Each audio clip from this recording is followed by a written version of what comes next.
Hello students, welcome to replica world. आज इस video में हम पढ़ने वाले हैं पोस्ट फर्टिलाइजेशन इवेंट्स के बारे में।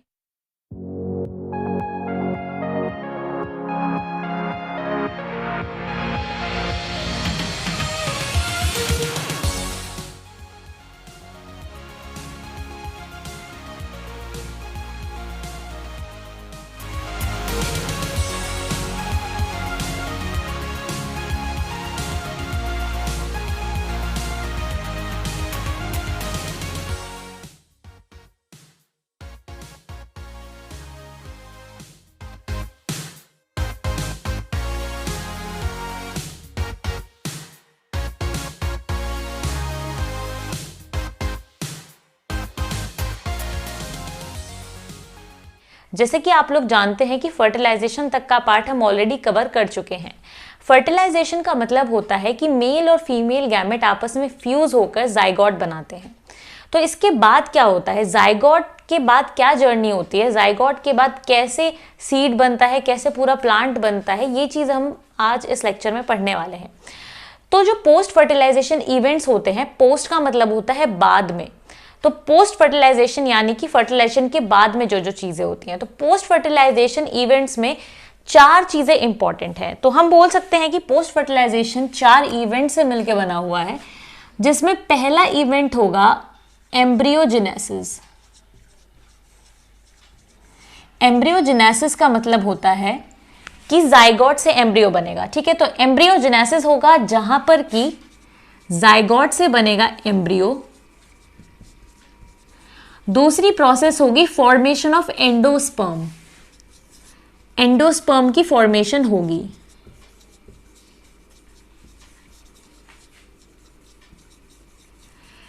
तीसरी जो प्रोसेस होगी वो होगी फॉर्मेशन ऑफ फ्रूट। और चौथी प्रोसेस होगी फॉर्मेशन ऑफ सीड्स। तो इस तरीके से ये हमारी 4 प्रोसेसेस होंगी। ठीक है, तो ये जो 4 प्रोसेसेस मैंने लिखी हैं, आप ये मत समझिएगा कि ये सीक्वेंस वाइज मैंने लिखी है कि पहले एम्ब्रियोजेनेसिस होगा, एंडोस्पर्म फॉर्मेशन, ऐसे मैंने इसको नहीं लिखा है। बस मैंने ये लिस्ट किया है कि कौन कौन सी प्रोसेसेस इसमें होती हैं। ठीक है, तो पोस्ट फर्टिलाइजेशन इवेंट्स में ये 4 प्रोसेसेस होती हैं, ये मैंने सीक्वेंस वाइज नहीं लिखा है। ठीक है, तो इस तरीके से प्रोसेस होती है। और सबसे पहले क्या होता है, जैसे ही जाइगोट बनता है, जाइगोट बनने के बाद जिन चीज़ों की ज़रूरत नहीं होती प्लांट को, फ्लावर में जिन पार्ट्स की ज़रूरत नहीं होती, वो जो पार्ट्स होते हैं वो शेड हो जाते हैं, यानी कि गिर जाते हैं, सूख जाते हैं और उसके बाद वो गिर जाते हैं। जैसे कि हम लोग जानते हैं, ऑलरेडी हम प्लांट के बारे में, फ्लावर के बारे में इतना कुछ पढ़ चुके हैं, तो हमें ये चीज़ पता है कि जो एक फ्लावर होता है उसमें 4 वॉल्स होते हैं, है ना। ये चीज़ हमें पता है कि एक फ्लावर में 4 वॉल्स होते हैं, और ये वॉल्स होते हैं सेपल्स, पेटल्स, स्टेमन और कार्पल। ये 4 वॉल्स होते हैं। तो जब फर्टिलाइजेशन होता है यानी हो जाता है, उसके बाद ना तो हमें सेपल्स की जरूरत है, ना हमें पेटल्स की जरूरत है, और ना ही हमें स्टेमन की जरूरत है, क्योंकि स्टेमन का काम होता है पोलन ग्रेन प्रोवाइड करना, वो ऑलरेडी मिल चुके हैं, तो अब स्टेमन की भी हमें जरूरत नहीं है। पेटल्स होता है कि इंसेक्ट को अट्रैक्ट किया जा सके ताकि वो पॉलिनेशन में हेल्प कर सके, तो ये पार्ट भी हमें अब नहीं चाहिए, और सेपल्स भी हमें नहीं चाहिए। तो इसलिए फ्लावर में ये जो तीनों चीजें होती हैं ये शेड हो जाती हैं, ये गिर जाती हैं सूखकर, और सिर्फ कार्पल बचता है। कार्पल का भी सिर्फ ओवरी बचती है, क्योंकि हमें ये चीज पता है कार्पल यानी जो फीमेल ऑर्गन होता है उसमें 3 पार्ट्स होते हैं, जिसमें पहला होता है स्टिग्मा, जो कि एक प्लेटफॉर्म की तरह होता है, एक स्टेज की तरह होता है, जो कि पोलन ग्रेन्स को रिसीव करता है। उसके बाद स्टाइल होता है जो एक पैसेज की तरह काम करता है, और फिर ओवरी होती है जिसमें कि एम्ब्रियो सैक होता है, यानी फीमेल गैमेटोफाइट होता है, जहां पर फर्टिलाइजेशन होता है, और उसके बाद लेटर ऑन वहां पे जाइगोट और फिर एम्ब्रियो बनता है। तो कार्पल का भी सिर्फ एक पार्ट हमारे लिए इंपॉर्टेंट है, यानी प्लांट के लिए इंपॉर्टेंट है, और वो है ओवरी। तो ओवरी के अलावा जो स्टिग्मा और स्टाइल है वो भी सूख जाएंगे और वो गिर जाएंगे, यानी शेड हो जाएंगे। तो ये सब चीजें हो जाती हैं। ऐसे तो ज्यादातर प्लांट्स ऐसे होते हैं जिनमें ये सारी चीजें शेड हो जाती हैं, पर कुछ प्लांट्स ऐसे होते हैं जिनमें कि सेपल्स शेड नहीं होती है, सेपल्स रहती है। ठीक है, तो ऐसी सेपल्स को हम लोग बोलते हैं परसिस्टेंट सेपल। जो सेपल्स फर्टिलाइजेशन के बाद भी अगर रहती हैं, ये उस फ्लावर में रहेंगी सेपल्स, तो ऐसी सेपल्स को हम लोग परसिस्टेंट सेपल्स बोलते हैं। हर एक प्लांट में ऐसा नहीं होता, कुछ प्लांट्स में ऐसा होता है, जैसे कि जो सोलेनम जीनस है, यानी जो पोटैटो की फैमिली है, जो सोलेनम जीनस है, वहां पर परसिस्टेंट सेपल्स देखने को मिलती है। ऐसे और भी हैं, बहुत सारे जीनस हैं, मतलब ऐसे कुछ जीनस हैं जहां पर कि परसिस्टेंट सेपल्स होती हैं। इसका एक एग्जांपल है सोलेनम जीनस, ठीक है। अब कुछ सेपल्स ऐसी भी होती हैं जो फ्रूट फॉर्मेशन तक रहती हैं, ठीक है। कुछ ऐसी भी होती हैं जो फ्रूट फॉर्मेशन तक रहती है, तो ये कुछ एक्सेप्शंस है। वैसे ज्यादातर क्या होता है कि सेपल्स भी शेड हो जाती हैं, पेटल्स और स्टेमन सब कुछ शेड हो जाता है, ठीक है। तो ये चीज हम लोग समझ गए। अब बात आती है कि इसके बाद क्या होता है जब शेड हो जाती है, क्या प्रोसेस चलती है। तो उसके बाद सबसे पहली प्रोसेस जो होती है वो होती है एंडोस्पर्म फॉर्मेशन। तो अब हम पढ़ने वाले हैं एंडोस्पर्म फॉर्मेशन के बारे में। तो एंडोस्पर्म फॉर्मेशन कैसे होता है और किस चीज से होता है। तो हमने फर्टिलाइजेशन में एक चीज पढ़ी थी कि फर्टिलाइजेशन में दो चीजें होती हैं एंजियोस्पर्म में। पहली चीज होती है कि जब जो हमारा स्पर्म होता है वो एग सेल से फ्यूज करता है, जिससे जाइगोट बनता है, ठीक है। या जो हमारा मेल गैमेट होता है, स्पर्म सेल जो होता है हमारा, वो एग सेल से फ्यूज करता है तो हमारा जाइगोट बनता है। तो हमें ये चीज पता है कि पोलन ट्यूब के थ्रू दो स्पर्म सेल आए थे, यानी दो मेल गैमेट आए थे। तो एक मेल गैमेट तो एग सेल से फ्यूज करके जाइगोट बनाता है, और जो दूसरा मेल गैमेट होता है वो सेंट्रल जो न्यूक्लियस थे, यानी कि जो पोलर न्यूक्लियस थे, है ना, पोलर न्यूक्लियाई जो थे, उनसे फ्यूज करके प्राइमरी एंडोस्पर्म सेल बनाता है ना। तो प्राइमरी एंडोस्पर्म सेल बनाता है। तो ये जो प्राइमरी एंडोस्पर्म सेल होता है, इससे ही एंडोस्पर्म हमारा डेवलप होता है, ठीक है। तो किस तरीके से डेवलप होता है और क्यों डेवलप होता है, ये हमारे सोचने वाली चीज है। और पहले यही प्रोसेस क्यों होती है, पहले एम्ब्रियो फॉर्मेशन क्यों नहीं होता। तो इसका रीजन है, जब एंडोस्पर्म बनता है तो एंडोस्पर्म का रोल होता है नरिशमेंट प्रोवाइड करना। जब तक जाइगोट को नरिशमेंट नहीं मिलेगी वो एम्ब्रियो में कन्वर्ट नहीं हो पाएगा। तो इसलिए एम्ब्रियो फॉर्मेशन के लिए नरिशमेंट की जरूरत होती है, न्यूट्रिएंट्स की जरूरत होती है, और वो न्यूट्रिएंट और वो नरिशमेंट, वो सपोर्ट एंडोस्पर्म प्रोवाइड करता है जाइगोट को, ताकि वो एम्ब्रियो में चेंज हो सके, डिविजन्स कर सके। तो इसलिए पहले जरूरी है कि एंडोस्पर्म बने। तो एंडोस्पर्म हमारा बनता है प्राइमरी एंडोस्पर्म न्यूक्लियस से, ये बात आपको ध्यान रखनी है, ठीक है। तो जो प्राइमरी एंडोस्पर्म न्यूक्लियस है वो एक ट्रिप्लॉइड सेल है।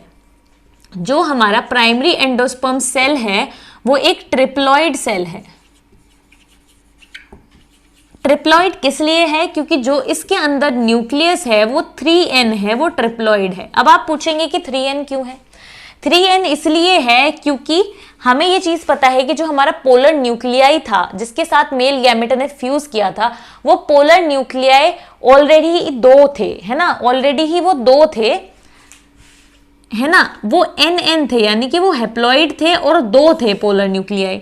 और उन दोनों पोलर न्यूक्लियाई के साथ आकर मेल गैमेट ने फ्यूज किया था।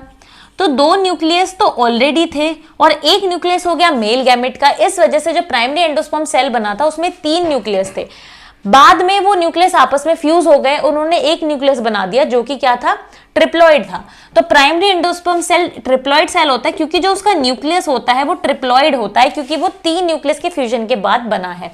तो ये जो न्यूक्लियस होता है प्राइमरी एंडोस्पर्म सेल का, इसको हम लोग प्राइमरी एंडोस्पर्म न्यूक्लियस बोलते हैं, यानी कि PEN। इसको हम पेन बोलते हैं, ठीक है। इसको PEC बोलते हैं, इसको PEN बोलते हैं, प्राइमरी एंडोस्पर्म न्यूक्लियस। तो जो हमारा प्राइमरी एंडोस्पर्म न्यूक्लियस होता है वो ट्रिप्लॉइड होता है, ठीक है। अब एंडोस्पर्म फॉर्मेशन में क्या होता है, अब एंडोस्पर्म फॉर्मेशन के भी टाइप्स हैं। एंडोस्पर्म 3 तरीके से बन सकता है, इसकी 3 अप्रोचेस हैं। ये 3 तरीके से दिखाई दिया है प्लांट्स में कि ऐसे ही 3 रूट्स फॉलो करता है। तो पहला जो हमारा रूट है एंडोस्पर्म फॉर्मेशन का वो है न्यूक्लियर 1। पहला है हमारा न्यूक्लियर एंडोस्पर्म।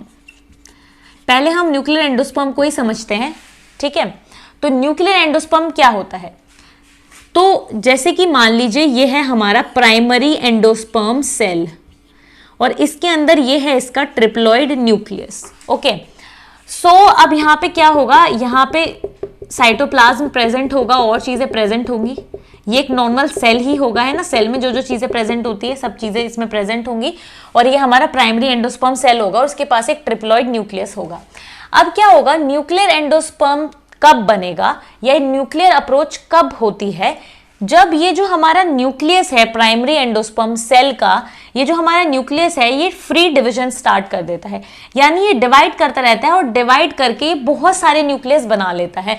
पर यहाँ पर साइटोकाइनेसिस नहीं होता, यानी कि साइटोप्लाज्म का डिवीजन नहीं होता, सेल नहीं बनते अलग अलग, इसमें सिर्फ खाली न्यूक्लियस का डिवीजन होता है। फ्री न्यूक्लियर डिवीजन इसको हम लोग बोलते हैं, जहां पर कि karyokinesis is not followed by cytokinesis, that is called free nuclear division. तो यहां पर न्यूक्लियस फ्रीली डिवाइड करेगा, इसके बाद साइटोकाइनेसिस नहीं होगा।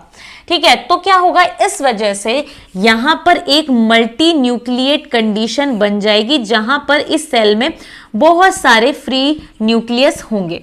ये बन जाएगी हमारी मल्टी न्यूक्लिएट कंडीशन, बहुत सारे न्यूक्लियस इसमें होंगे। ठीक है, तो ये हमारी हालत हो जाएगी प्राइमरी एंडोस्पर्म सेल की। तो अब क्या होगा, अब क्या होगा, साइटोकाइनेसिस इसमें लास्ट में स्टार्ट होगा। ठीक है, पहले नहीं होगा, फिर लास्ट में स्टार्ट होगा।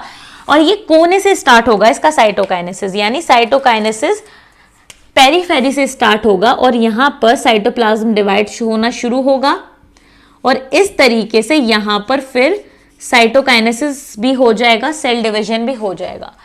पर जरूरी नहीं है कि ये जो सेल डिवीजन हो ये पूरी तरीके से हो। पहली बात, ये पेरिफेरी से स्टार्ट होके सेंटर पे जाएगा।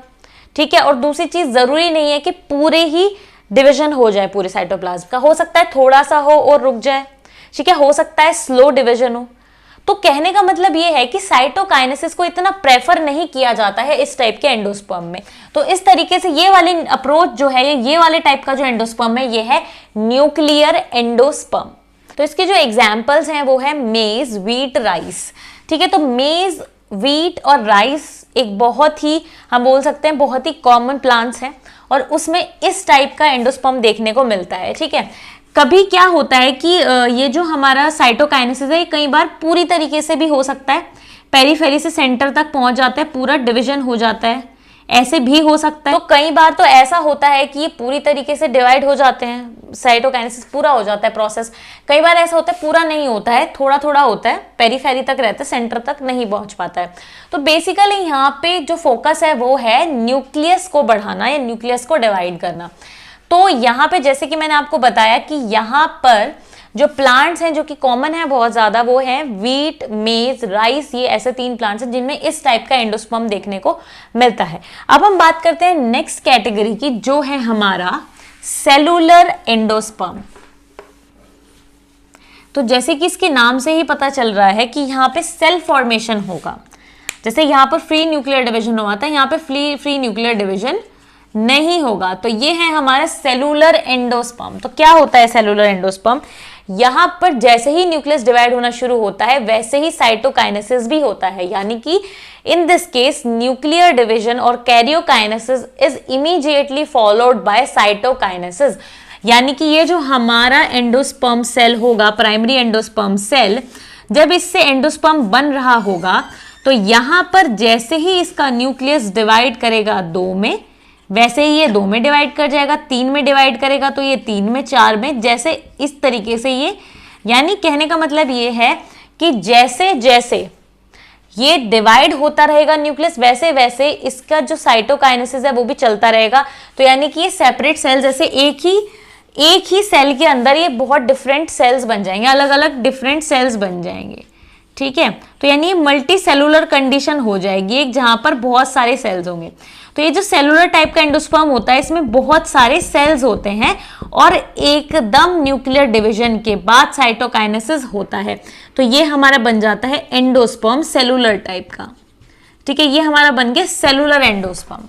समझ गए आप लोग ये चीज कि हर एक nuclear division immediately followed by cytokinesis. तो ये हमारा हो जाता है सेलुलर वाला। अब जो हमारा लास्ट आता है वो आता है हेलोबियल। अब बात करते हैं कि हेलोबियल में क्या होता है।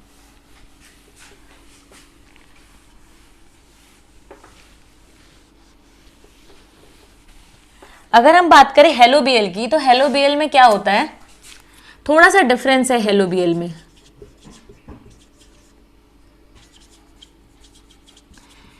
हेलोबियल में क्या होता है, स्टार्टिंग में जो सेल होता है उसका, यानी कि जो प्राइमरी एंडोस्पर्म सेल है उसका जो न्यूक्लियस होता है वो 2 में डिवाइड हो जाता है और इमीडिएटली वो 2 सेल्स में डिवाइड हो जाते हैं।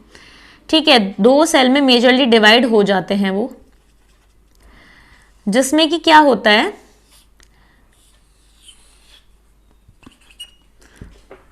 यहां पर क्या होता है कि जो न्यूक्लियस है पहले वो 2 में डिवाइड होता है और इमीडिएटली फॉलोड बाय होता है साइटोकाइनेसिस, यानी कि न्यूक्लियस डिवाइड होगा और साइटोकाइनेसिस एकदम हो जाएगा, जिस वजह से कि ये 2 पार्ट्स में डिवाइड हो जाएगा।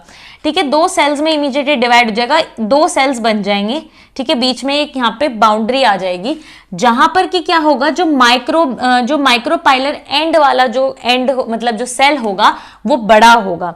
ठीक है, जो माइक्रोपाइलर एंड वाला होगा वो बड़ा होगा, जो नीचे वाला होगा, जो चलाजल वाला होगा वो छोटा होगा।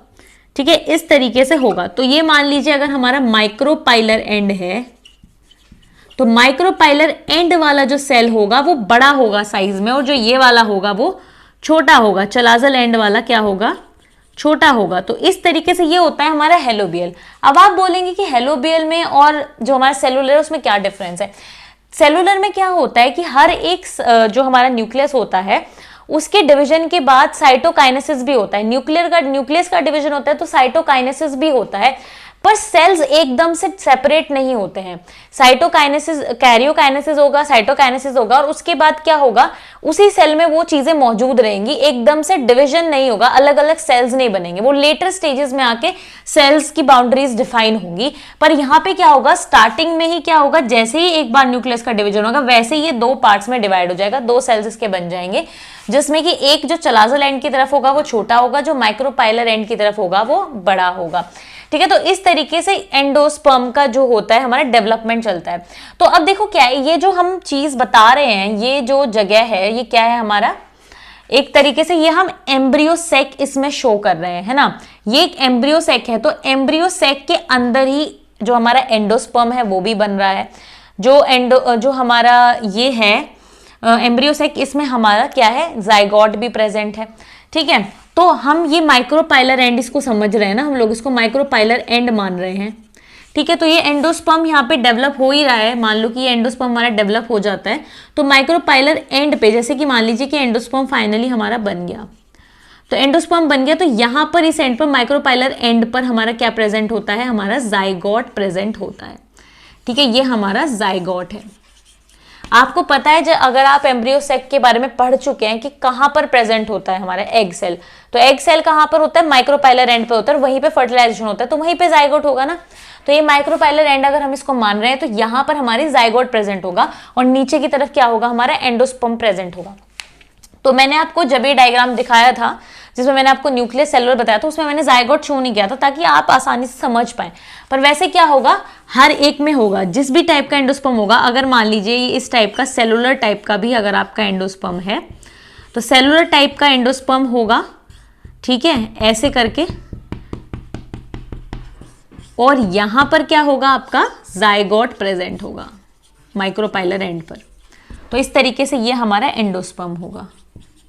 तो आपको ये बात ध्यान रखनी है कि एंडोस्पर्म ये हो गया हमारा, और इसके माइक्रोपाइलर एंड पे जाइगोट हमारा प्रेजेंट होगा। तो इस तरीके से मैं ऐसा सपोज कर रही हूं कि आप लोग समझ गए होंगे कि एंडोस्पर्म किस तरीके से बनता है। ठीक है, तो एंडोस्पर्म की आप 3 प्रोसेसेस को समझ चुके हैं, 3 अप्रोचेस को समझ चुके हैं, जो कि है न्यूक्लियस, सेलुलर और हेलोबियल। ठीक है, तो आप बेसिक इसका डिफरेंस समझ चुके हैं। तो ये होता है हमारा एंडोस्पर्म फॉर्मेशन। अब एंडोस्पर्म फॉर्मेशन हम सीख चुके हैं कि कैसे होता है, तो अब बात ये आती है कि क्यों होता है। तो जैसे कि हम लोगों ने ऑलरेडी डिस्कस किया कि ये नरिशमेंट प्रोवाइड करता है एम्ब्रियो बनाने के लिए, यानी जाइगोट एम्ब्रियो बनाए, जाइगोट डेवलप हो एम्ब्रियो में, इस चीज को एश्योर करता है ये, उसको न्यूट्रिएंट प्रोवाइड करके, ये न्यूट्रिशन प्रोवाइड करता है जाइगोट को। तो इसलिए बहुत जरूरी था कि सबसे पहले एम्ब्रियो सेक में हमारा एंडोस्पर्म बने और उसके बाद फिर तब जाके स्टार्ट होता है एम्ब्रियो का फॉर्मेशन। तो अब हम लोग पढ़ने वाले हैं एम्ब्रियो के फॉर्मेशन के बारे में, यानी कि एम्ब्रियोजेनेसिस के बारे में। जब जाइगोट से एम्ब्रियो का फॉर्मेशन होता है उस प्रोसेस को हम लोग क्या बोलते हैं, एम्ब्रियोजेनेसिस। तो हमें ये चीज पता है ऑलरेडी कि जो हमारे प्लांट्स होते हैं वो 2 टाइप के हो सकते हैं। ठीक है, एक हो सकते हैं मोनोकॉट्स और एक हो सकते हैं डाइकॉट्स। ठीक है, तो जिन प्लांट्स में दो कोटाइलिडन्स होते हैं,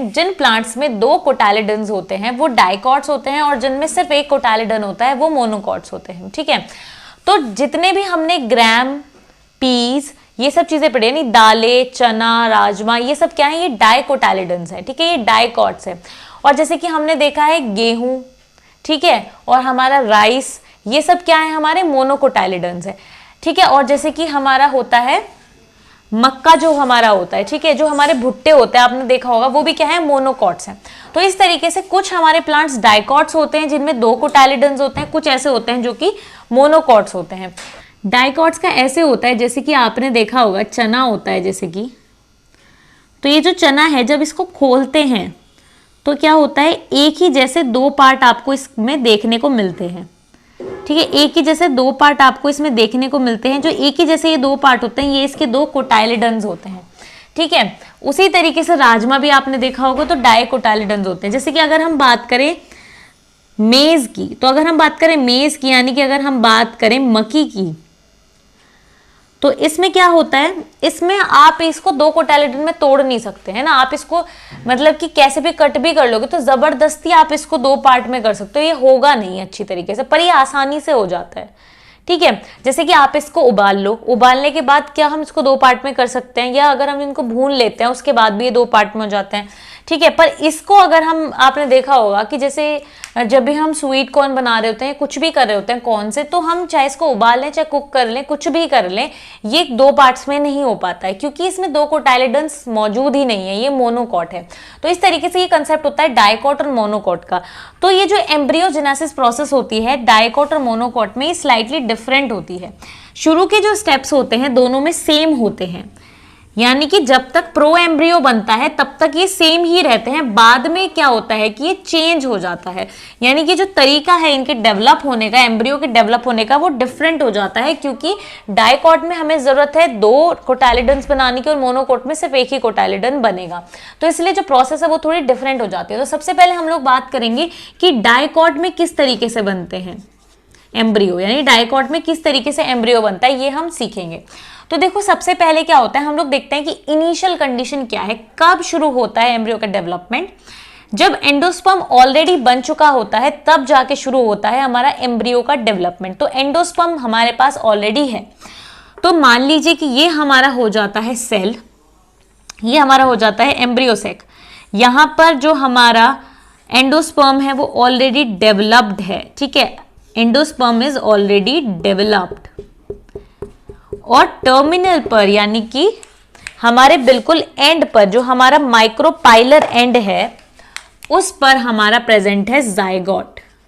सो this is our zygote and this is our endosperm. तो एम्ब्रियो सेक में ये हमारा एंडोस्पर्म है, जो कि मैंने आपको ब्लू कलर से शो किया हुआ है, ये है हमारा एंडोस्पर्म, और ये जो रेड कलर से सेल मैंने आपको शो किया है ये है हमारा जाइगोट। ठीक है, तो यहां पर अब क्या होगा, और ये जो हमारा एंड है ये माइक्रोपाइलर एंड है, ये आपको बिल्कुल ध्यान रखना है कि दिस इज माइक्रोपाइलर एंड, क्योंकि जाइगोट जो है वो माइक्रोपाइलर एंड पर है, तो ये आपको ध्यान रखना है। तो ये है हमारा माइक्रोपाइलर एंड, तो ये होगा हमारा एंडोस्पर्म और ये होगा हमारा जाइगोट, और अब हमारा स्टार्ट होगा एम्ब्रियोजेनेसिस। तो आपको एक चीज याद रखनी है कि जाइगोट जो होगा माइक्रोपाइलर एंड पर होगा। अब कैसे स्टार्ट होगी एम्ब्रियोजेनेसिस, क्या होगा, तो हम क्या करते हैं, अभी फिलहाल इसको एम्ब्रियो सेक में ना दिखाकर हम इस जाइगोट को ही सिर्फ दिखा रहे हैं, ताकि हम समझ पाएं कि डेवलपमेंट किस तरीके से होता है। जब जाइगोट का डेवलपमेंट स्टार्ट होता है, जब उसमें एम्ब्रियोजेनेसिस प्रोसेस स्टार्ट होती है, तो सबसे पहले उसमें एक ट्रांसवर्स डिवीजन होता है। जाइगोट जो है हमारा वो एक डिप्लॉइड सेल है, एक ही सेल है यानी सिंगल सेल है और डिप्लॉइड है। ठीक है, यानी कि 2n है।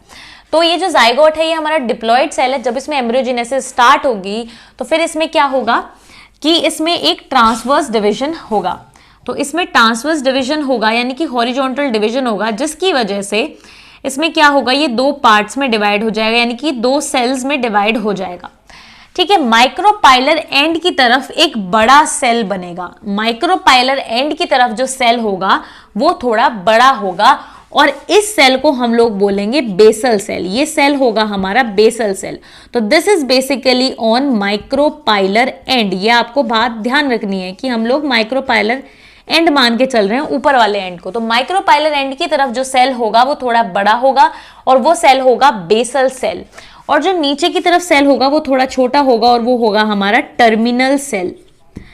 ठीक है, तो सबसे पहले क्या होता है, जब एम्ब्रियोजेनेसिस स्टार्ट होती है तो जाइगोट में एक ट्रांसवर्स डिवीजन होता है जिससे कि वो दो सेल्स में डिवाइड हो जाता है। जो हमारा माइक्रोपाइलर एंड की तरफ सेल होता है वो बेसल सेल होता है और वो थोड़ा बड़ा होता है, जबकि जो हमारा चलाजल एंड की तरफ सेल होता है वो थोड़ा छोटा होता है और उसको हम लोग टर्मिनल सेल बोलते हैं। अब अगले में क्या होगा, अब यहां पर ये जो हमारा बेसल सेल है इसमें ट्रांसवर्स डिवीजन होगा। तो अब इसमें क्या होगा, बेसल सेल में सबसे पहले एक ट्रांसवर्स डिवीजन होगा। बेसल सेल ट्रांसवर्सली दो सेल्स में डिवाइड हो जाएगा। तो ये रहा हमारा टर्मिनल सेल, और जो हमारा बेसल सेल है, हम एक काम करते हैं, बेसल सेल को हम अलग कलर से दिखा देते हैं, हम इसको ब्लू कलर से दिखा देते हैं। तो बेसल सेल को हम ऐसे ब्लू कलर से शो कर देते हैं ताकि हम डिफ्रेंशिएट कर सके बेसल सेल और टर्मिनल सेल में। तो बेसल सेल जो है ट्रांसवर्सली दो सेल्स में डिवाइड कर जाएगा। बेसल सेल ट्रांसवर्सली दो सेल्स में डिवाइड कर जाएगा।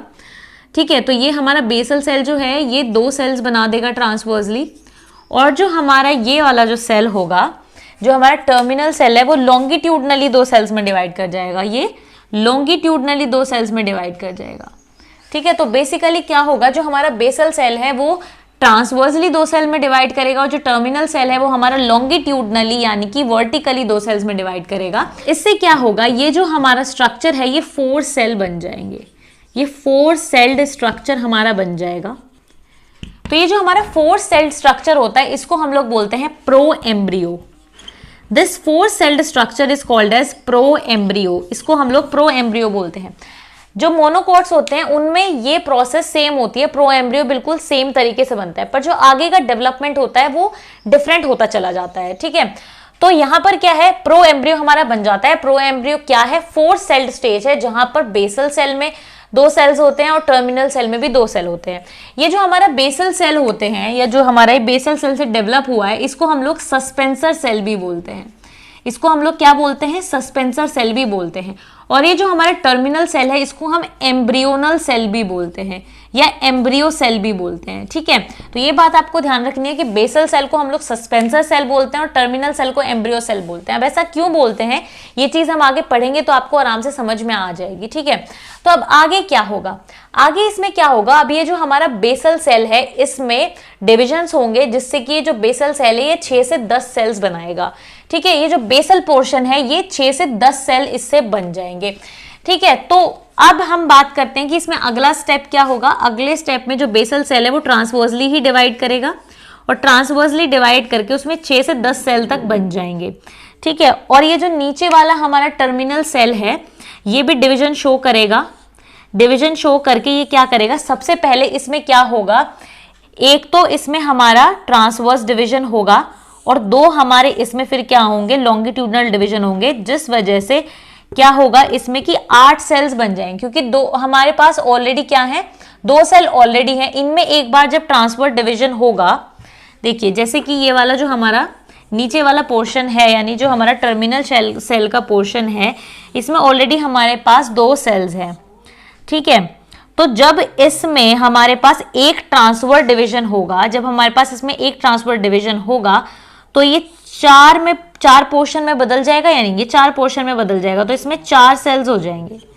ठीक है, जब इसमें एक और डिवीजन होगा, एक और लॉन्गिट्यूडनल डिवीजन होगा तो इसमें क्या हो जाएगा, 8 सेल हो जाएंगे। ठीक है, तो आपको बात ध्यान रखनी है कि यहां पर अब क्या होगा, 8 सेल स्टेज आ जाएगी। तो नीचे हमारी आ जाएगी 8 सेल स्टेज, तो हम इसको 8 सेल स्टेज बना लेते हैं।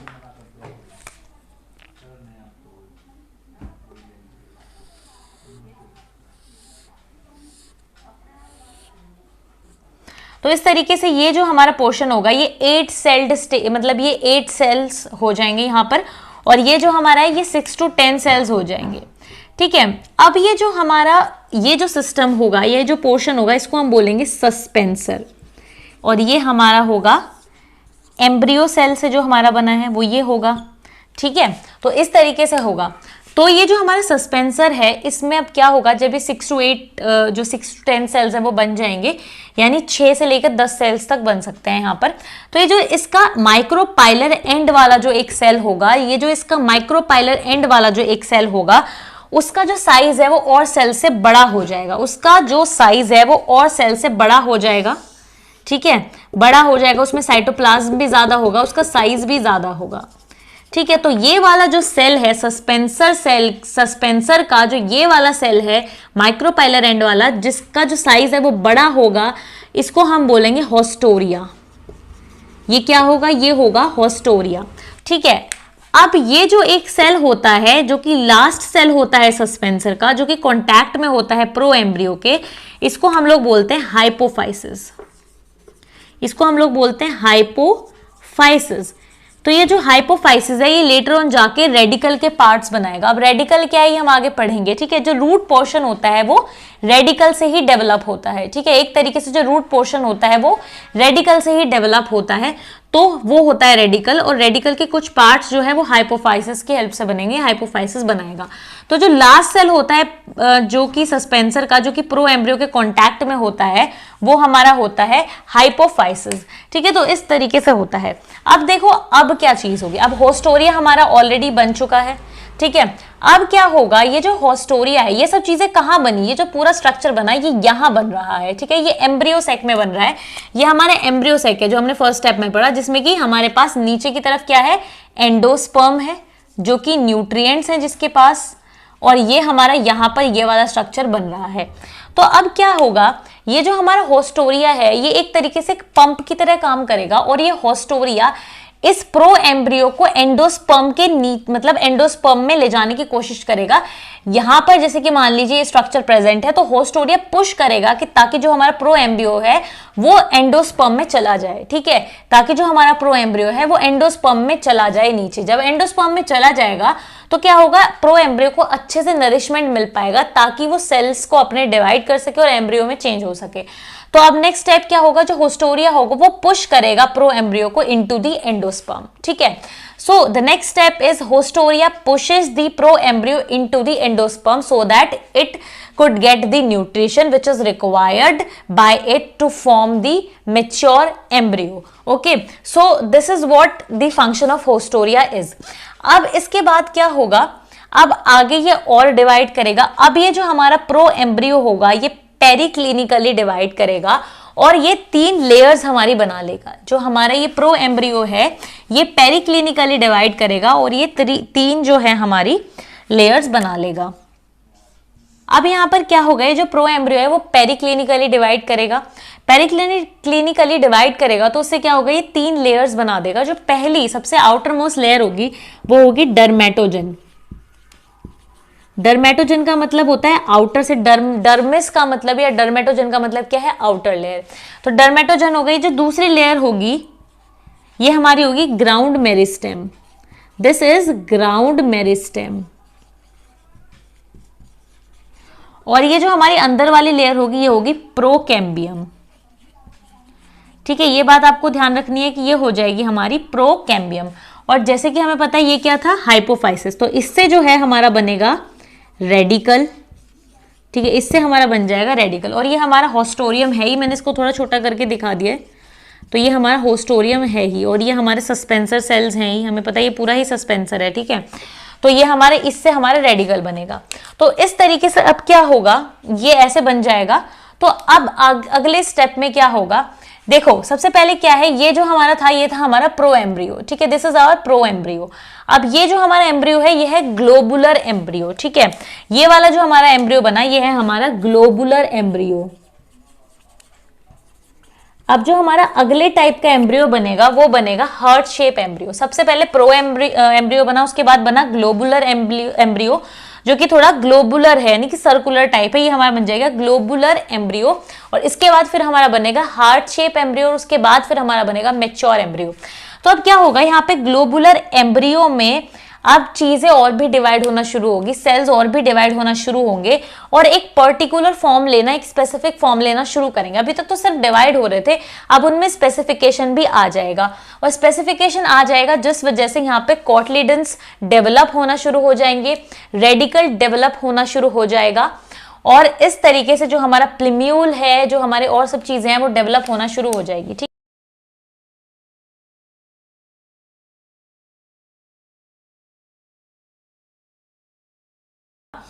कि यहां पर अब ये जो है, ये इस तरीके से कोटाइलिडन्स डेवलप होना स्टार्ट हो जाएंगे, इस तरीके से कोटाइलिडन डेवलप होना स्टार्ट हो जाएंगे। तो ये जो होगा, ये होगा हमारा प्लिम्यूल। समझाएंगे हम किस तरीके से होगा ये प्लिम्यूल, क्या होता है, सब चीजें समझेंगे हम लोग। पर अभी के लिए आप इतना समझो कि ये ऐसे डिवाइड होगा, स्पेसिफिकेशन आएगा, और यहाँ पे कोटाइलिडन्स एनलार्ज होने लग जाएंगे। ठीक है, कोटाइलिडन्स का फॉर्मेशन होने लग जाएगा, एनलार्ज होने लग जाएंगे, कर्व होने लग जाएंगे। तो कोटाइलिडन के कर्व होने की वजह से, उनके एनलार्ज होने की वजह से जो हमारा एम्ब्रियो होगा, उसका जो शेप होगा वो हार्ट शेप हो जाएगा। इसीलिए इस स्टेज को हम लोग हार्ट शेप्ड एम्ब्रियो स्टेज भी बोलते हैं। इस एम्ब्रियो को हम लोग हार्ट शेप्ड एम्ब्रियो बोलते हैं। तो हमारा ये हो जाएगा हार्ट शेप्ड एम्ब्रियो, और उसके बाद फिर नेक्स्ट स्टेप जो होगा, यहां पर हमारा बन जाएगा मैच्योर एम्ब्रियो, जिसके पास पूरे हमारे दोनों कोटाइलिडन्स होंगे वेल डेवलप्ड। ठीक है, तो अब जो हमारा होगा एम्ब्रियो, वो मैच्योर एम्ब्रियो होगा, जिसमें कि 2 कोटाइलिडन्स होंगे हमारे पास। ठीक है, तो ये हमारे 2 कोटाइलिडन्स होंगे।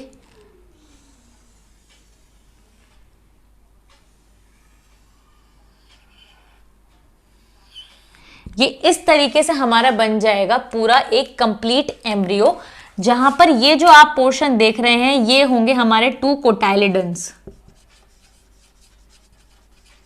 ठीक है, ये होगा हमारा हाइपोकोटाइल, ये हमारा होगा रेडिकल, और ये हमारी होगी रूट कैप। ठीक है, तो ये जो हमारा पोर्शन होगा, ये हमारे होंगे दोनों कोटाइलिडन्स। ये हम बात कर रहे हैं मैच्योर एम्ब्रियो की। तो मैच्योर एम्ब्रियो में ये होंगे हमारे 2 कोटाइलिडन्स, ये होगा हमारा हाइपोकोटाइल, ये होगा हमारा रेडिकल, और ये रेडिकल जो है ये किससे कवर होगा, रूट कैप से। ठीक है, ये जो बीच का पोर्शन होगा, ये होगा हमारा प्ल्यूम्यूल। ठीक है, ये होगा हमारा प्लिम्यूल। ये जो हमारा प्लिम्यूल होता है, ये हमारी शूट टिप होती है। जो हमारा प्लिम्यूल है, ये शूट टिप होती है, और ये जो रेडिकल है, ये रूट टिप होती है। तो ये जो हम ऊपर डायग्राम देख रहे हैं, ये है एक मैच्योर एम्ब्रियो का डायग्राम। ये समझते हैं कि किस चीज से क्या डेवलप होगा, तो इससे हमारे पास एक बेटर अंडरस्टैंडिंग बन पाएगी कि एम्ब्रियो कैसे डेवलप होता है, उसमें क्या क्या चीजें होती हैं, और वो चीजें आगे जाके प्लांट में किस तरीके से डेवलप होती हैं। ठीक है, तो देखो ये जो हम देख रहे हैं अभी, ये एक टिपिकल सीड का डायग्राम है, टिपिकल डाइकोटाइलिडन सीड का डायग्राम है। So we are looking at this.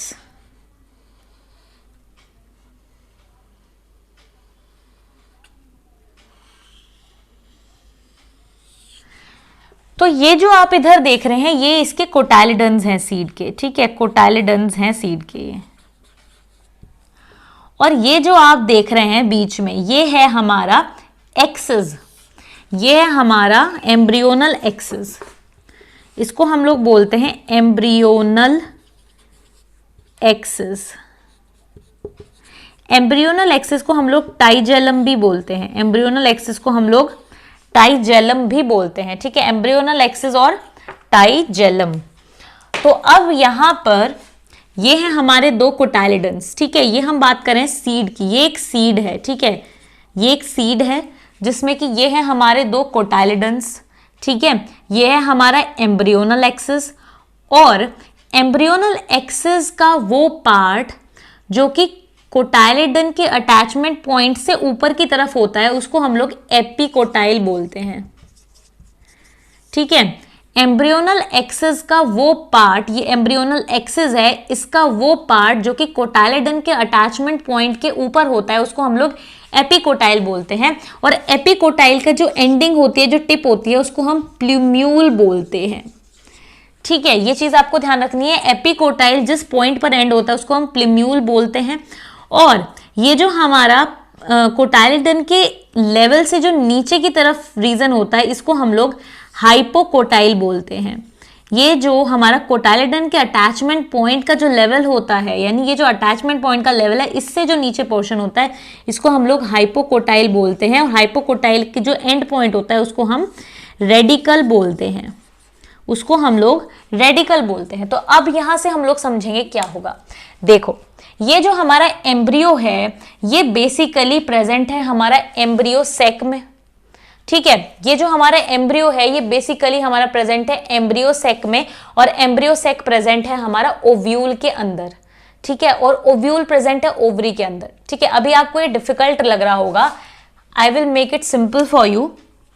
हमें ये चीज पता है कि हमारे पास क्या होता है, फीमेल ऑर्गन में स्टिग्मा होता है, स्टाइल होती है और ओवरी होती है, ठीक है। तो स्टिग्मा स्टाइल जो है वो तो क्या हो जाते हैं, डीजनरेट हो जाते हैं फर्टिलाइजेशन के बाद, सिर्फ हमारे पास ओवरी बचती है। तो प्रीवियस लेक्चर्स में हमने ये चीज पढ़ी थी कि ओवरी के अंदर हमारे पास ओव्यूल होता है। हमने ये चीज पढ़ी थी कि नहीं कि ओवरी के अंदर हमारा ओव्यूल होता है, ओवरी के अंदर हमारा क्या होता है, ओव्यूल होता है। ये चीज हमने पढ़ी थी कि हमारे पास ओवरी होती है और ओवरी के अंदर हमारे पास ओव्यूल होता है। ओवरी होती है, ओवरी के अंदर ओव्यूल होता है, और ओव्यूल के अंदर ही फीमेल गैमेटोफाइट होता है जिसको हम लोग एम्ब्रियो सैक बोलते हैं। फीमेल गैमेटोफाइट होता है जिसको हम लोग एम्ब्रियो सैक बोलते हैं।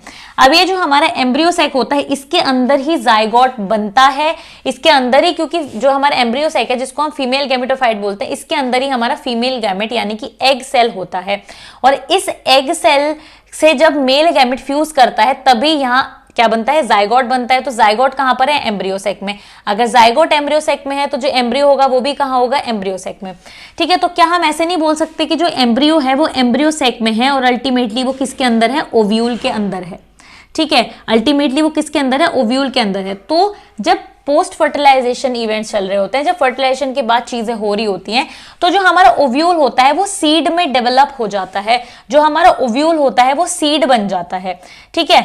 तो बेसिकली इसका मतलब ये है कि जब ओव्यूल हमारा सीड बन गया तो जो हमारा एम्ब्रियो है वो सीड में ही तो होगा।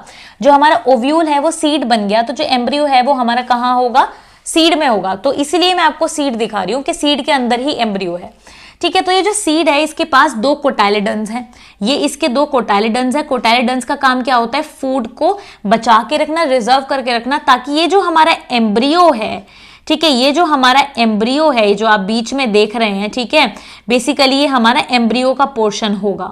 बीच में जो आप देख रहे हैं ये एम्ब्रियो का पोर्शन होगा, ठीक है। जो हमारा एम्ब्रियो है ये इससे नरिशमेंट ले सके, जब इसको जरूरत हो तो ये इससे नरिशमेंट ले सके। तो बेसिकली जब हमारे पास सीड नॉर्मल होता है, आप देखते हैं कि घर में जब आप चने लेके आते हैं या राजमा लेके आते हैं तो उस टाइम पे क्या होता है कि वो सीड की डोरमेंट कंडीशन होती है, ठीक है। उस टाइम पे वो जर्मिनेट नहीं कर रहा होता, वो उसकी डोरमेंट कंडीशन होती है। अब आप क्या कीजिए, उसको भिगो कर रख दीजिए, और भिगो कर रखने के बाद फिर क्या कीजिए, उसको थोड़ी ओवरनाइट भिगो कर रखिए और उसके बाद उसको निकाल लीजिए, उसमें से सारा पानी हटा दीजिए और उसको एक कपड़े में बंद करके रख दीजिए। जब आप उसको कपड़े में बंद करके रखेंगे, ये इन्वायरमेंट में ऐसे ही छोड़ देंगे, तो उसमें क्या होगा, ऊपर से उसमें से एक ग्रीन कलर का पौधे जैसा निकलने लगेगा, ठीक है। तो जब पौधे जैसे निकलने लगा तो इसका मतलब ये है कि अब ये जो सीड है ये जर्मिनेट होने लगा है, ठीक है। उसको हम क्या बोलते हैं, अंकुरित बोलते हैं, कि अंकुर निकल जाते हैं उसके, ठीक है। तो वो अंकुरित का मतलब क्या है कि जो सीड है वो अब जर्मिनेट होने लगा, उसको ऐसी फेवरेबल मॉइस्चर और टेम्परेचर मिल गया जिससे कि वो जर्मिनेट होना स्टार्ट हो गया। अगर इस कंडीशन में भी अगर हम उसको सॉइल में लगा देते हैं तो एक पेड़ उग जाएगा, और अगर हम एज इट इज जो बीज लेके आते हैं उसको मिट्टी में लगा दें, उसको पानी दें, उसको वो इन्वायरमेंट हम नॉर्मल रखें तो वहां पर एक पौधा जम जाएगा, ठीक है। पर हम ये ना करके उसको खा लेते हैं, उनके सीड्स को हम कंज्यूम कर लेते हैं, ठीक है। तो जब ये जो सीड है ये जर्मिनेट होना स्टार्ट होता है तो इससे क्या होता है कि प्लांट निकलना स्टार्ट होता है, और उस टाइम इस प्लांट को जरूरत होती है इस रिजर्व फूड की जो कि कोटाइलेडन्स में प्रेजेंट है, ठीक है। तो फिलहाल के लिए जब हमारे पास सीड है तब ये हमारा जो फूड है ये रिजर्व है कोटाइलेडन्स में। अब ये जो हमारा एम्ब्रियोनल एक्सिस है, जैसे कि मैंने आपको बताया कि इन दोनों यानी कोटाइलेडन के लेवल के ऊपर जो जगह होती है एम्ब्रियोनल एक्सिस की, उसको हम एपिकोटाइल बोलते हैं और उसकी टिप को हम प्लिम्यूल बोलते हैं। तो ये जो हमारा एपिकोटाइल होता है, इस एपिकोटाइल से हमारी शूट बनती है प्लांट की। ये जो हमारे एपिकोटाइल होता है इससे हमारी प्लांट की शूट बनती है, यानी कि जो स्टेम वाला पोर्शन होता है वो बनता है। और ये जो हमारा प्लिम्यूल होता है ये शूट टिप होती है, ठीक है। प्लिम्यूल से क्या बनती है? शूट टिप, और एपिकोटाइल से हमारी शूट बनती है प्लांट की। उसी तरीके से जो हाइपोकोटाइल होता है उससे नीचे का हिस्सा प्लांट का बनता है, ठीक है। और जो रेडिकल होता है वो रूट टिप होती है। तो बेसिकली हाइपोकोटाइल से रूट सिस्टम डेवलप होता है और रेडिकल जो है रूट टिप होती है। अब ये जो रेडिकल है ये कवर होती है रूट कैप से। जो रेडिकल है ये कवर होता है रूट कैप से, क्योंकि हमें पता है रूट पर क्या होती है? रूट कैप्स होती हैं। तो रेडिकल के ऊपर एक कैप लाइक स्ट्रक्चर होता है जिसको हम लोग रूट कैप बोलते हैं, एक कवरिंग होती है। तो इस तरीके से बेसिकली हमारा एम्ब्रियो होता है। तो एम्ब्रियो हमारे ये सीड में ही प्रेजेंट होता है। जैसे ही सीड को, यानी कि जो हमारा ये जो सीड है जिसके अंदर एम्ब्रियो है, जैसे ही इसको एक फेवरेबल कंडीशन मिलती है, एक पर्टिकुलर मॉइस्चर कंटेंट, एक पर्टिकुलर टेम्परेचर मिलता है, तब जाकर ये जो है ये प्लांटलेट बनाना शुरू कर देता है एम्ब्रियो। एम्ब्रियो से क्या होता है? प्लांटलेट बनना शुरू हो जाती है, प्लांट बनना शुरू हो जाता है। और फिर उस दौरान ही एम्ब्रियो कोटाइलेडन में जो फूड रिजर्व है उसको इस्तेमाल करता है और फिर धीरे धीरे एक अंकुर बनता है। अंकुर बनने के बाद एक छोटा सा प्लांटलेट बनता है, उसके बाद पूरा एक बड़ा पौधा बन जाता है। तो इस तरीके से एक प्रोसेस है, ठीक है। तो आप समझ गए होंगे एम्ब्रियोजेनेसिस को भी और किस तरीके से इसका पूरा कंसेप्ट होता है, ठीक है। तो ये हमारी जो बात थी ये थी एम्ब्रियोजेनेसिस या एम्ब्रियो फॉर्मेशन इन डाइकॉट्स। अब हम बात करेंगे एम्ब्रियो फॉर्मेशन इन मोनोकॉट्स कि मोनोकॉट्स में किस तरीके से एम्ब्रियो का फॉर्मेशन होता है। अब बात करते हैं कि एम्ब्रियो डेवलपमेंट किस तरीके से होता है मोनोकॉट्स में। तो अगर हम बात करें मोनोकॉट्स की तो इनिशियल स्टेजेस जो होती हैं लगभग सेम होती हैं, ठीक है। जो इनिशियल स्टेजेस होती हैं वो लगभग सेम होती हैं। तो जैसे कि ये हमारा जो है एम्ब्रियो सैक है और एम्ब्रियो सैक में ऑलरेडी हमारे पास क्या है? एंडोस्पर्म है। तो एम्ब्रियो सैक में हमारे पास ऑलरेडी हमारा एंडोस्पर्म प्रेजेंट है और माइक्रोपाइलर एंड पर हमारे पास जाइगोट हमारा प्रेजेंट है। तो माइक्रोपाइलर एंड पर हमारे पास हमारा जाइगोट प्रेजेंट है। एक और इंपॉर्टेंट बात है जो मैं आपको बताना चाहती हूँ कि जो हमारी एम्ब्रियोजेनेसिस ये होती है, ये जो प्रोसेस होती है, चाहे फिर ये मोनोकॉट्स में हो चाहे ये डाइकॉट्स में हो, ये एंडोस्कोपिक होती है, ठीक है। ये क्या होती है? एंडोस्कोपिक प्रोसेस होती है। एंडोस्कोपिक प्रोसेस का मतलब है ये अंदर की तरफ होती है, बाहर की तरफ इसमें डिवीजन नहीं होता, अंदर की तरफ होता है। यानी कि जब जाइगोट डिवाइड करेगा, जब सेल्स डिवाइड करेंगे तो ये नीचे की तरफ डिवाइड करेंगे, नीचे की तरफ इसका डेवलपमेंट होगा। इसलिए इस प्रोसेस को हम लोग एंडोस्कोपिक डेवलपमेंट या एंडोस्कोपिक प्रोसेस बोलते हैं। साथ साथ में जो प्रोसेस होती है ये मीरोब्लास्टिक होती है। जो प्रोसेस होती है ये मीरोब्लास्टिक होती है। एम्ब्रियोजेनेसिस की जो प्रोसेस होती है, चाहे वो मोनोकॉट्स में हो या डाइकॉट्स में हो, वो मीरोब्लास्टिक होती है। मीरोब्लास्टिक का मतलब है ये जाइगोट के एक पार्ट से स्टार्ट होती है, ये जाइगोट के एक पोर्शन से, एक पार्ट से स्टार्ट होती है। और साथ साथ में एम्ब्रियोजेनेसिस की जो प्रोसेस होती है वो एंडोस्कोपिक होती है, यानी कि वो इंटरनली होती है, वो ऐसे नीचे की तरफ होती है। और एक इंपॉर्टेंट चीज ये थी कि जो डाइकॉट प्लांट्स होते हैं वहां पर जो एम्ब्रियोजेनेसिस प्रोसेस होती है उसको हम लोग क्रूसीफर टाइप भी बोलते हैं। उसको हम लोग क्या बोलते हैं? क्रूसीफर टाइप बोलते हैं। इसलिए बोलते हैं क्योंकि सबसे पहले जब स्टडी की गई थी किसी भी डाइकॉट प्लांट की एम्ब्रियोजेनेसिस के लिए, जब सबसे पहले एम्ब्रियोजेनेसिस के लिए स्टडी की गई थी, वहां पर क्रूसीफेरेसी जो फैमिली होती है उसके प्लांट को लिया गया था। इसलिए जो हमारा एम्ब्रियोजेनेसिस प्रोसेस होती है डाइकॉट्स में उसको हम क्रूसीफर टाइप बोलते हैं। जो मोनोकॉट्स में हमारी एम्ब्रियो फॉर्मेशन होती है उसको हम लोग बोलते हैं सेगिटेरिया टाइप। तो वो जो प्रोसेस होती है उसको हम सेगिटेरिया टाइप बोलते हैं, सेगिटेरिया टाइप ऑफ एम्ब्रियोजेनेसिस बोलते हैं। तो चलिए अब हम बात करते हैं कि मोनोकॉट में किस तरीके से एम्ब्रियो का फॉर्मेशन होता है। ये टर्म्स हम लोग समझ चुके हैं। तो अब क्या होता है, वही एक नॉर्मल प्रोसेस है, ठीक है। वही एक नॉर्मल प्रोसेस है जहां पर हमारे पास क्या होगा, सबसे पहले एक ट्रांसवर्स डिवीजन होगा जिसमें कि एक हमारा बेसल सेल बनेगा जो कि थोड़ा सा बड़ा होगा, एक हमारा बेसल सेल बनेगा जो थोड़ा सा बड़ा होगा और एक हमारा टर्मिनल सेल बनेगा जो थोड़ा सा इससे छोटा होगा। तो सबसे पहले बिल्कुल डाइकॉट की तरह ये जो हमारा जाइगोट होगा इसमें एक डिवीजन होगा जिससे कि ये दो सेल्स बन जाएगा, एक बेसल सेल जो कि थोड़ा बड़ा होगा और एक टर्मिनल सेल जो कि थोड़ा छोटा होगा। ये जो हमारा बेसल सेल होता है ये माइक्रोपाइलर एंड की तरफ होता है। ये बेसल सेल जो है ये माइक्रोपाइलर एंड की तरफ है, ये हमारा माइक्रोपाइलर एंड है, ठीक है। ये हमारा माइक्रोपाइलर एंड है। तो जो जाइगोट है वो माइक्रोपाइलर एंड की तरफ होता है, उसी तरीके से जो बेसल सेल है वो माइक्रोपाइलर एंड की तरफ बनता है। कि अगर जाइगोट है हमारा ये और इससे हमारे 2 सेल्स बन रहे हैं, तो ये वाला जो हमारा सेल है ऊपर की तरफ, ये हमारा बेसल सेल कहलाएगा, और ये जो हमारे नीचे की तरफ सेल है ये होगा हमारा टर्मिनल सेल। समझ गए आप लोग? तो जो माइक्रोपाइलर एंड की तरफ जो सेल बनेगा जाइगोट के डिवीजन के बाद वो बेसल सेल होगा, और जो एंडोस्पर्म की तरफ बनेगा वो टर्मिनल सेल होगा। ठीक है, अब क्या होगा, ये जो हमारा टर्मिनल सेल होगा, सॉरी ये जो हमारा बेसल सेल होगा, ये डायरेक्टली डेवलप हो जाएगा होस्टोरियम में। पहले क्या हो रहा था डाइकोट में कि पहले इसमें डिविजन्स होते थे 6 to 10 जब बन जाते थे सेल्स, यानी 6 से 10 सेल्स आ जाते थे, उसके बाद जो सबसे पहले वाला सेल होता था वो होस्टोरियम बनता था। पर अब यहाँ पर ऐसा नहीं होगा। मोनोकॉट्स में क्या होगा, ये जो हमारा बेसल सेल है ये स्वेलन हो जाएगा, फूल जाएगा और डायरेक्टली कन्वर्ट हो जाएगा होस्टोरियम में। तो ये जो है ये हमारा डायरेक्टली कन्वर्ट हो जाएगा होस्टोरियम में बेसल सेल। तो basically this will behave as haustorium. अब ये जो हमारे नीचे वाले सेल हैं, ये जो हमारा टर्मिनल सेल है, इसमें एक ट्रांसवर्स डिवीजन अब होगा। ठीक है, इसमें एक ट्रांसवर्स डिवीजन होगा। तो ये वाला जो सेल होगा जो कि होस्टोरियम की तरफ होगा, ये हमारा होगा मिडल सेल। ये जो होस्टोरियम की तरफ हमारा सेल होगा ये होगा हमारा मिडल सेल, और ये जो हमारा एंडोस्पर्म की तरफ होगा, ठीक है, ये जो हमारा एंडोस्पर्म की तरफ होगा नीचे की तरफ होगा, ये हमारा होगा टॉप सेल। ठीक है, तो ये आपको बात ध्यान रखनी है, ये होगा हमारा मिडल सेल और ये होगा हमारा टॉप सेल। ठीक है, तो अब क्या होगा, आगे इसका और भी डेवलपमेंट होगा। ठीक है, आगे क्या होगा, इसका और भी डेवलपमेंट होगा। तो जो हमारा मिडिल सेल होगा और जो टॉप सेल होगा वो अलग अलग पार्ट्स को डेवलप कराएगा। तो उससे पहले क्या होगा, ये जो हमारा होस्टोरियम बना है, अब ये होस्टोरियम अपना फंक्शन करेगा, और ये होस्टोरियम, ये जो हमारा पूरा स्ट्रक्चर है टर्मिनल सेल का है, जिसको हम प्रो एम्ब्रियो बोलते हैं, इस पूरे स्ट्रक्चर को हम लोग प्रो एम्ब्रियो बोलते हैं। इस प्रो एम्ब्रियो को ये जो होस्टोरिया है ये एंडोस्पर्म में पुश करेगा। ठीक है, ये जो होस्टोरियम है ये प्रो एम्ब्रियो को डीप पुश करेगा एंडोस्पर्म में, ताकि ये जो हमारा प्रो एम्ब्रियो है ये न्यूट्रिशन ले सके जो इसको चाहिए डेवलप होने के लिए। तो इस तरीके से ये जो हमारा है ये इस तरीके से डिवाइड होना या इस तरीके से ये डेवलप होना शुरू होगा, और होस्टोरियम इसको एंडोस्पर्म तक पहुंचाएगा ताकि ये न्यूट्रिशन ले सके। उसके बाद अब क्या होगा, ये जो हमारा मिडिल सेल आप देख रहे हैं इसमें भी डिवीजन होगा, और ये जो हमारा टॉप सेल है इसमें भी डिवीजन होगा।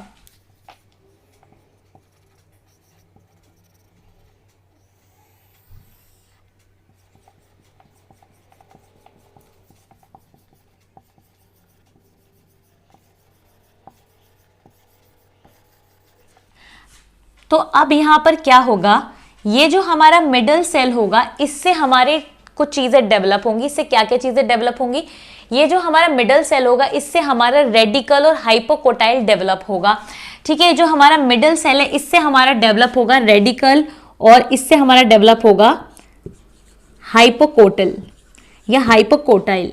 तो ये जो हमारा मिडल सेल है इससे हमारा डेवलप हो जाएगा रेडिकल और हाइपोकोटाइल। ये जो हमारा मिडल सेल है इससे हमारा डेवलप हो जाएगा रेडिकल और हाइपोकोटाइल। और ये जो हमारा टॉप सेल है, यानी कि जो नीचे की तरफ आप ये सेल्स देख रहे हैं, मैंने बिल्कुल इसको इस तरीके से इसलिए बना दिया क्योंकि लेटर ऑन ये बिल्कुल इसी तरीके से दिखाई देगा। तो यहाँ पे ये जो हमारा मिडल सेल का पोर्शन होगा ये बनाएगा रेडिकल और हाइपोकोटाइल, और जो हमारा टॉप सेल का पोर्शन होगा वो हमारा बनाएगा, एक तो हमारा वो बनाएगा प्लिम्यूल, एक वो हमारा बनाएगा कोटाइलिडन्स, और एक वो हमारा बनाएगा एपिकोटल। ठीक है, एक वो हमारा क्या बनाएगा, एपिकोटल। तो 3 पोर्शन यहां पे हमारे बनेंगे टॉप सेल से। ठीक है, टॉप सेल से हमारे पास 3 पोर्शंस बनेंगे, प्लिम्यूल, एपिकोटाइल और कोटाइलिडन। टॉप सेल से 3 चीजें बनेंगी, प्लिम्यूल, एपिकोटाइल और कोटाइलिडन्स, और मिडल सेल से 2 चीजें बनेंगी, रेडिकल और हाइपोकोटाइल। तो एक बात ध्यान रखनी है, जो ये वाली स्टेज होती है प्रो एम्ब्रियो वाली, इसमें जो हमारा नीचे वाला सेल होता है टर्मिनल सेल होता है वो 2 सेल्स में डिवाइड हो जाता है, जिसमें कि एक सेल को हम मिडल सेल बोलते हैं जो कि माइक्रोपाइलर एंड की तरफ होता है, या ये कह लीजिए होस्टोरियम की तरफ होता है, या ये कह लीजिए कि माइक्रोपाइलर एंड की तरफ प्रेजेंट होता है। जो मिडल सेल होता है M for middle, M for micropylar, यानी जो माइक्रोपाइलर एंड की तरफ प्रेजेंट होगा वो मिडल सेल होगा। और जो नीचे की तरफ प्रेजेंट है, चलाजल एंड की तरफ प्रेजेंट है, वो टॉप सेल होगा। ठीक है, तो यहाँ पर जो मिडिल सेल होता है वो रूट सिस्टम को डेवलप करने वाले पार्ट्स को बनाता है, यानी मिडिल सेल से डेवलप होगा रेडिकल और हाइपोकोटाइल, और फिर बाद में इससे ही जाके हमारा रूट सिस्टम डेवलप होगा। साथ में जो हमारा टॉप सेल होगा उससे डेवलप होता है प्लिम्यूल, एपिकोटाइल और कोटाइलिडन्स, यानी जो नीचे वाला सेल होगा इसी से ही कोटाइलिडन्स बनेंगे, इससे ही एपिकोटाइल बनेंगे। एपिकोटाइल क्या होता है? शूट सिस्टम जिससे बनता है। ठीक है, और फिर प्लिम्यूल। तो इस तरीके से होगा। अब एक इंपॉर्टेंट बात मैं आपको और बताना चाहूंगी कि जब हम डाइकॉट में पढ़ रहे थे तो डाइकॉट में भी हमारी एक स्टेज आई थी जहां पर जो हमारा टर्मिनल सेल था वो 2 में ट्रांसवर्सली डिवाइड हो गया था और लॉन्गिट्यूडनली भी 2 बार डिवाइड हुआ था, जिससे क्या हुआ था? 8 सेल्ड सिस्टम बन गया था उसका। ठीक है, 8 सेल सिस्टम बन गया था। आपको याद होगा जब अभी हम पढ़ रहे थे डाइकॉट वाला। तो यहाँ पर ये जो ऊपर वाला पोर्शन होता है, जो ऊपर वाला चैम्बर होता है, ये जो ऊपर वाला टीयर होता है, ये हमारा क्या था? टर्मिनल सेल था, जिसने ट्रांसवर्सली भी डिवाइड किया और लॉन्गिट्यूडनली भी डिवाइड किया, जिस वजह से ये 8 सेल्ड स्टेज बन गई थी। तो ये जो हमारा टीयर, ऊपर वाला टीयर जो हमारा होगा और एक हमारा नीचे वाला टीयर होगा, तो इसको हम टीयर 1 और इसको हम टीयर 2 अगर मान लें, तो जो हमारा ऊपर वाला टीयर होगा जो माइक्रोपाइलर एंड की तरफ था, इससे हमारा हाइपोकोटाइल और रेडिकल डेवलप होगा। ठीक है, हाइपोकोटाइल और रेडिकल डेवलप होगा। तो होगा डाइकॉट्स में भी ऐसा ही, डिवीजन करने का तरीका अलग होगा पर चीजें सेम होंगी। जो ऊपर वाला टीयर होगा, जो ऊपर वाला पोर्शन होगा टर्मिनल सेल का, वो हाइपोकोटाइल और रेडिकल बनाएगा, और जो नीचे वाला पोर्शन होगा वो एपिकोटाइल बनाएगा, वो आपका प्लिम्यूल बनाएगा, और वो आपके कोटाइलिडन्स बनाएगा। ये आपको बात ध्यान रखनी है। उसी तरीके से यहाँ पर भी जो हमारा मिडिल सेल था उसने रेडिकल और हाइपोकोटाइल बनाया, जबकि जो टॉप सेल था उसने हमारा प्लिम्यूल, एपिकोटाइल और कोटाइलिडन बनाया। तो इस तरीके से ही होगा। तो अब जैसे ही ये सारी चीजें बन जाएंगी, रेडिकल, हाइपोकोटाइल, प्लिम्यूल, एपिकोटाइल और कोटाइलिडन, तब जाकर क्या होगा? फिर ये जो एम्ब्रियो है ये मैच्योरेशन की तरफ जाएगा। तो जैसे कि आप इसमें देख रहे हैं, ये है एक मोनोकॉट का मैच्योर एम्ब्रियो। ठीक है, तो अब हम देखते हैं कि क्या क्या पार्ट्स डेवलप हुए हैं पिछले वाले एम्ब्रियो से जब ये एम्ब्रियो मैच्योर हुआ। तो सबसे पहले क्या होगा? यहाँ पर इस एम्ब्रियो में एक कोटाइलिडन होगा, एक सिंगल कोटाइलिडन होगा जो कि स्क्यूटेलम होगा, यानी कि इसको हम लोग स्क्यूटेलम बोलते हैं। तो मोनोकॉट में जो हमारा कोटाइलिडन होता है एक ही होता है। ठीक है, शुरू में क्या होता है? जब कोटाइलिडन डेवलप होने शुरू होते हैं तो एक कोटाइलिडन बहुत अच्छी तरीके से डेवलप हो जाता है, जबकि जो एक होता है वो बिल्कुल कम डेवलप होता है, और ज्यादातर क्या होता है? वो डिसअपियर हो जाता है, और कुछ प्लांट्स में वो थोड़ा सा प्रेजेंट होता है, मतलब कि एक रूडिमेंट्री पार्ट की तरह प्रेजेंट होता है। तो यहाँ पर क्या होगा? एक कोटाइलिडन ही डेवलप होगा और उस कोटाइलिडन को हम लोग बोलेंगे स्क्यूटेलम, और जो दूसरा कोटाइलिडन होगा अगर वो प्रेजेंट होगा तो वो रूडिमेंट्री होगा, वो छोटा सा होगा, और उसको हम लोग बोलेंगे एपीब्लास्ट। तो एपीब्लास्ट का मतलब होता है जो दूसरे वाला कोटाइलिडन है जो कि डेवलप नहीं हो पाया, वो एपीब्लास्ट होगा। और जो कोटाइलिडन पूरी तरीके से डेवलप हो गया है, जो आप देख रहे हैं, ये है स्क्यूटेलम, यानी कि पूरा फुल डेवलप वाला कोटाइलिडन। ठीक है, तो उसके बाद अब क्या होगा? कोटाइलिडन के पोर्शन की तरफ ही हमारे पास क्या क्या चीजें डेवलप हो जाएंगी? हमारे पास डेवलप हो जाएगा शूट एपेक्स। तो ये जो हमारा होगा ये होगा हमारा शूट एपेक्स, और ये जो शूट एपेक्स है, ये जो शूट सिस्टम है, किससे डेवलप हुआ है? ये डेवलप हुआ है एपिकोटाइल से। तो एपिकोटाइल से डेवलप होता है हमारा शूट सिस्टम। तो यहाँ पर हमारे पास शूट एपेक्स होगा, और यहाँ पे कुछ लीफ प्राइमोर्डिया भी होंगे, यानी कि कुछ लीफ के प्राइमोर्डिया प्रेजेंट होंगे। जब बाद में ये एम्ब्रियो डेवलप होगा तो उससे ही लीफलेट्स बनेंगे। तो लीफ प्राइमोर्डिया भी प्रेजेंट होंगे और साथ साथ में कुछ शूट एपेक्स भी प्रेजेंट होंगे। तो ये हमारा क्या होगा? Leaf primordia. तो लीफ प्राइमोर्डिया प्रेजेंट होंगे और शूट एपेक्स प्रेजेंट होगा। ठीक है, और अब ये जो शूट एपेक्स और लीफ प्राइमोर्डिया है, ये एक अनडिफरेंशिएटेड शीथ से एनक्लोज्ड रहेंगे। एक शीथ से एनक्लोज्ड रहेंगे लीफ प्राइमोर्डिया और शूट एपेक्स। उस शीथ को हम बोलेंगे कोलियोप्टाइल। ठीक है, जो शीथ जो कि लीफ प्राइमोर्डिया और शूट एपेक्स को एनक्लोज करके रखते हैं उसको हम लोग बोलते हैं कोलियोप्टाइल। ठीक है, अब आते हैं दूसरी तरफ। जब हम दूसरे एंड पर आते हैं तो वहां पर हाइपोकोटाइल होगा, और हाइपोकोटाइल से डेवलप होगा हमारा रूट सिस्टम। तो ये हमारा होगा हाइपोकोटाइल, और हाइपोकोटाइल का जो एंड पॉइंट होगा वो होगा हमारा रेडिकल। तो ये जो हमारा होगा ये होगा हमारा रेडिकल। तो हाइपोकोटाइल का जो एंड पॉइंट होगा, एपेक्स होगा, वो होगा हमारा रेडिकल, और रेडिकल के ऊपर हमारे एक कवरिंग होगी जिसको हम लोग बोलेंगे रूट कैप। तो रेडिकल होगा और रेडिकल के ऊपर एक कवरिंग होगी रूट कैप। अब रेडिकल और रूट कैप को कवर करके रखेगी एक अनडिफरेंशिएटेड शीथ जिसको हम लोग बोलेंगे कोलियोराइजा। ठीक है, तो रेडिकल और रूट कैप को जो कवर करके रखेगी शीथ उसको हम लोग बोलेंगे कोलियोराइजा, और जो लीफ प्राइमोर्डिया शूट एपेक्स को कवर करके रखेगी उसको बोलेंगे हम कोलियोप्टाइल। तो इस तरीके से ये जो हमारा होता है ये हमारा हो जाता है आपका पूरा एम्ब्रियो का डेवलपमेंट। तो ये है हमारा मोनोकोट का एम्ब्रियो। तो आपको ध्यान रखना है कि मोनोकोट का एम्ब्रियो कुछ इस तरीके से दिखता है। ठीक है, तो ये हमारा कवर हो जाता है एम्ब्रियो फॉर्मेशन। तो हाँ, इस वीडियो में आज हमने दो चीजें सीखी कि एंडोस्पर्म किस तरीके से बनता है और हमारा एम्ब्रियो किस तरीके से बनता है, यानी एम्ब्रियोजेनेसिस किस तरीके से होती है। ठीक है, तो अब आप इस टॉपिक को पढ़ लीजिएगा। अब ये जो हमारा चैप्टर है इसमें हमारे सिर्फ एक टॉपिक बचता है और वो है हमारा सीड और फ्रूट फॉर्मेशन। तो ये हम नेक्स्ट वीडियो में करेंगे कि किस तरीके से डिफरेंट टाइप के फ्रूट्स बनते हैं और किस तरीके से डिफरेंट टाइप के सीड्स बनते हैं। तो मैं उम्मीद करती हूँ कि ये वीडियो आपको पसंद आई होगी और आपको समझ में आई होंगी चीज़ें। तो अगर आपको ये वीडियो पसंद आती है तो लाइक ज़रूर करें, शेयर करें और रेप्लिका वर्ल्ड को सब्सक्राइब करें।